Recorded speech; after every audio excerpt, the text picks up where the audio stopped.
So there's a question I've been asked on this channel multiple times, which is, what is author voice and how do you develop it? And I've been wanting to make a video on this for a while, but I've had to think about it because it's kind of like, what is voice? Voice is you. How do you cultivate voice? It's pretty simple.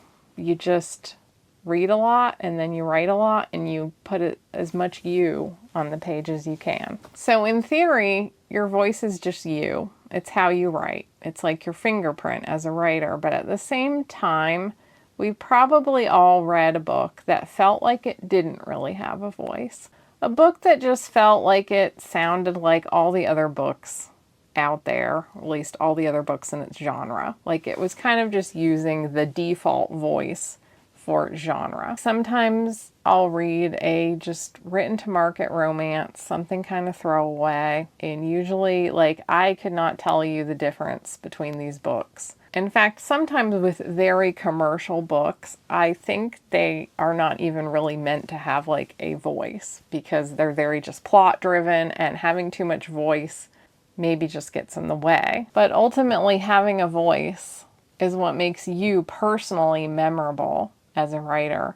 It's often the thing that immortalizes good writing is the voice. It's what takes a good, fun book that you just read in the year it was released to a book that stays on your shelf until you're old, or maybe even becomes a favorite of your kids or grandkids. Like a lot of times the books that really stand the test of time have this very distinctive flow to the prose, or it's the voice. Sometimes it's a very simple voice, like Isaac Asimov has a voice that is very Isaac Asimov while also being a very kind of simple and clean author voice. A lot of kid lit also has a very simple, clean voice, but also this kind of, you can still feel the author's feelings and themes and the music of their prose, and whatever that elusive thing we call voice is, it's there. And then obviously we have some authors that have a very voicey voice. The authors we remember as having this very particular stamp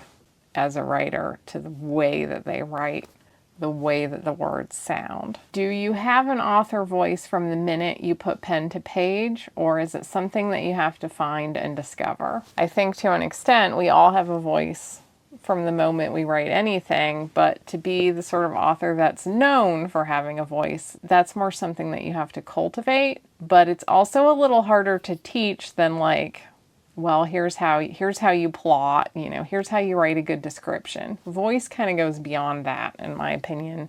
It's something that's so distinct to you that it can't exactly be taught. Beyond individual authors having a voice, genres and eras of writing also kind of have a voice.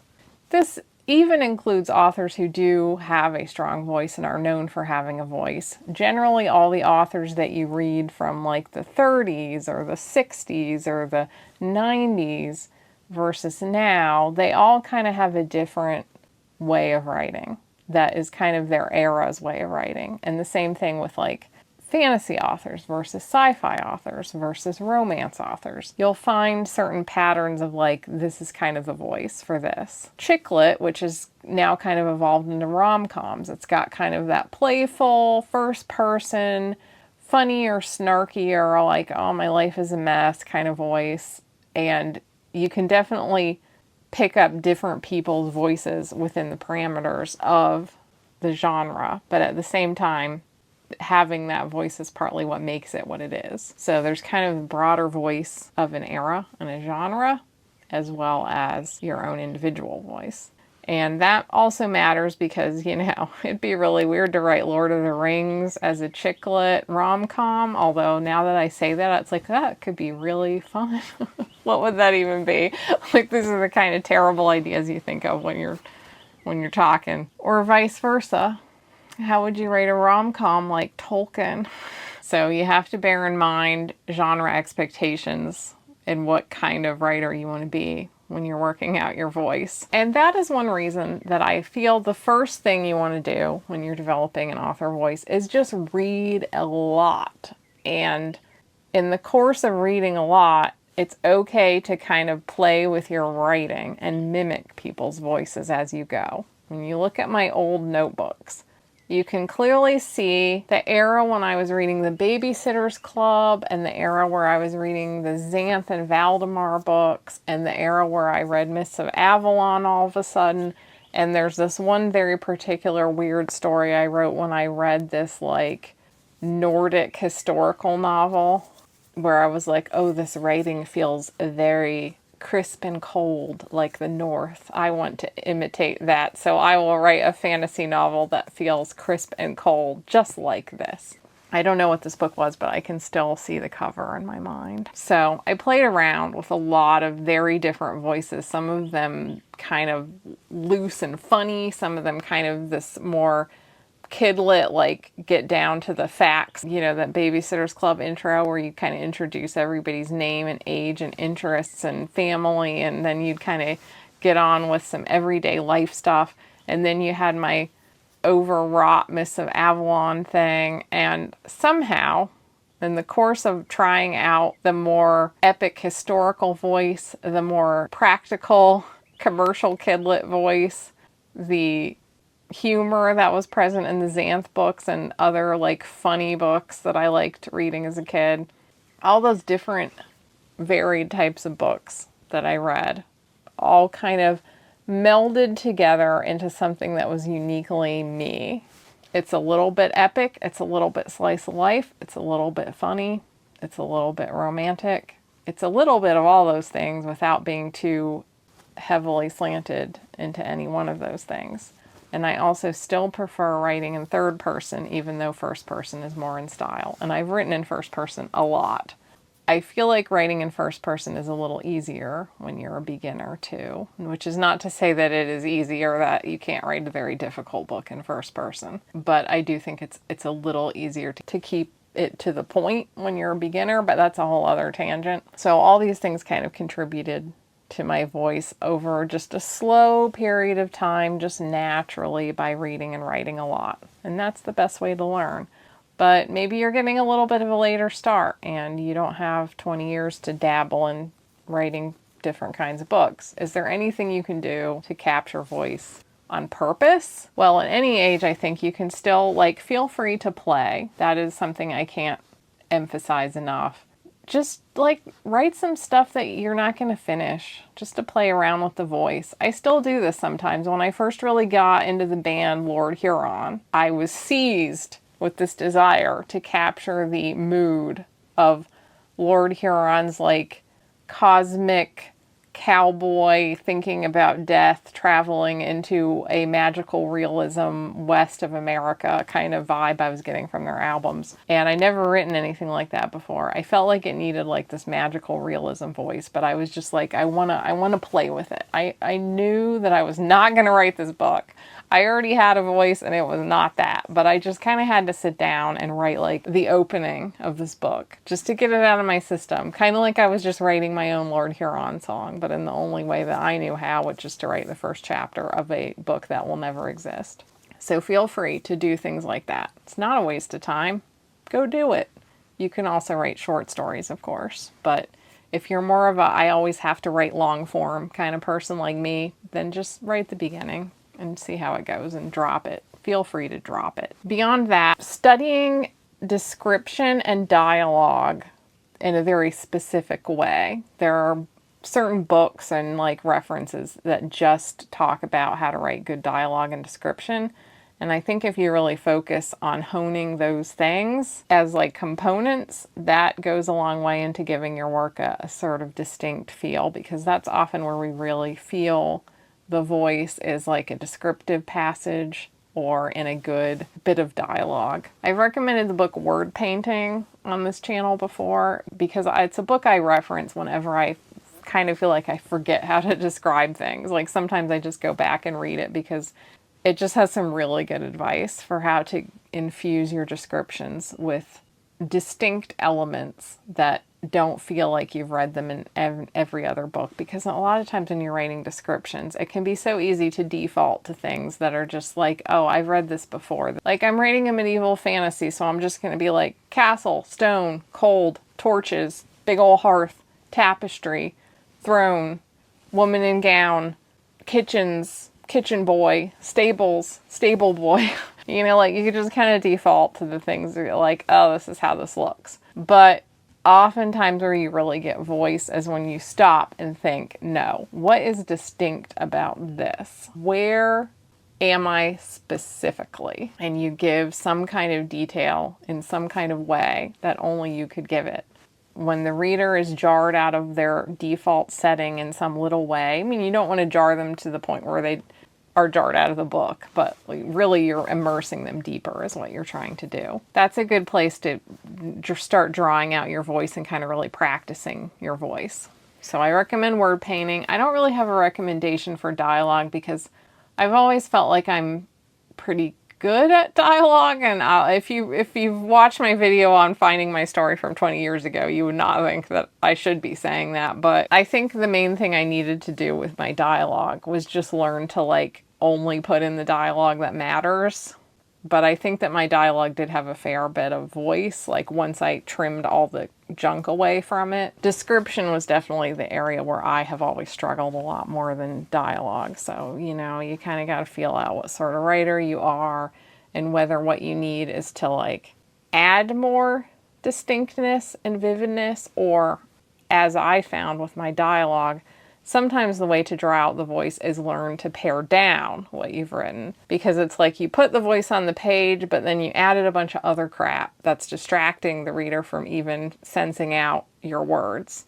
Like the dialogue is meandering, it's going nowhere. If you're writing well to start off 5 sentences in a chapter, you probably are overwriting, but it's not just that. It's not just the obvious things. It's also just trimming out pointless little bits of conversation and things like that, and then you get down to here's what they're really saying, and you get a good sense of voice that way sometimes. The other thing I think is where you really bring out your voice is having something to say. And that's one of those things you're writing a book, of course you have something to say. But I think that's sometimes why commercial fiction does not seem to have or need as much of a voice, because sometimes you get books where really all it has to say is a fantasy of hot billionaire wants you, or you're gonna go on an action-packed adventure. There are some books that are entertaining but don't really have a lot to say, and the readers of them are fine with that. They don't need you to have some kind of really deep thing going on. I don't really judge the writers or readers of books that don't have a whole lot to say. Some of my own, I would say I can't help but have something to say, but some of them it just kind of happened in the course of plunking out the plot.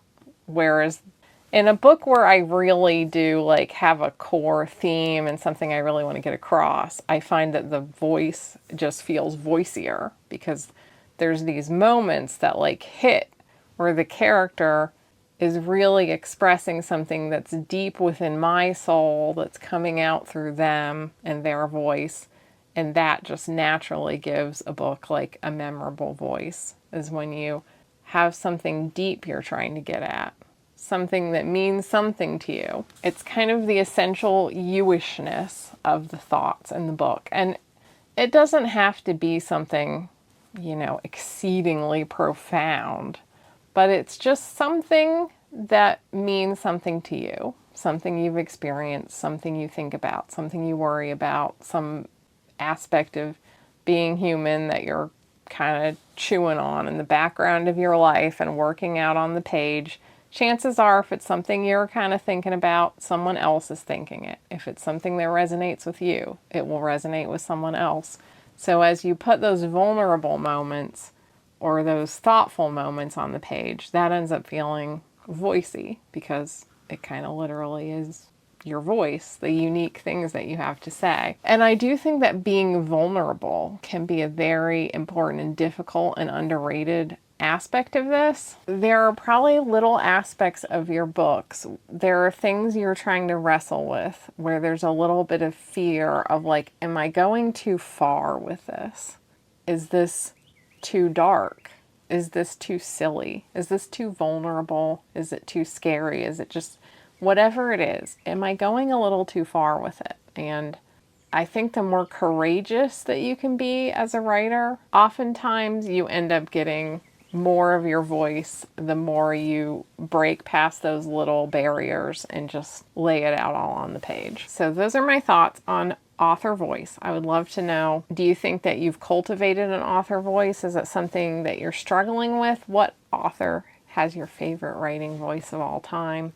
Anything you have to say about writing voice, I'd love to hear that. If you'd like to level up your writing and you're at a point where you're getting really serious about especially indie publishing, I want to let you guys know about InkersCon. InkersCon I truly do feel is valuable if you're at the point where you're getting ready to publish your books, or even if you're in the midst of it. You get 24 classes on writing, marketing, advertising, and business with industry professionals making their living as writers. Along with the classes, there are also dozens of roundtable discussions and author Q&As, so it's really a packed schedule.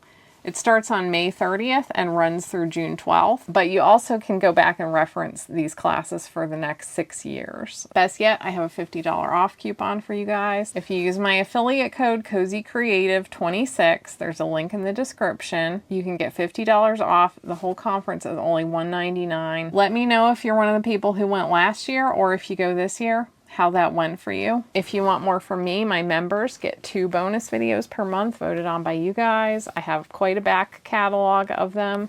You can access them through YouTube memberships, Patreon, or Substack, and I also have a periodic free newsletter where I chat about all kinds of writing and creative life topics. If you'd like to read any of my books, the Hidden Lands books are the ones I recommend first, but you can find all my books in the link in the description. If you're new here, my name is Lydia Foxglove. I post every Sunday and sometimes also midweek. Thank you so much for watching and supporting this channel, and I'll see you next time. Bye!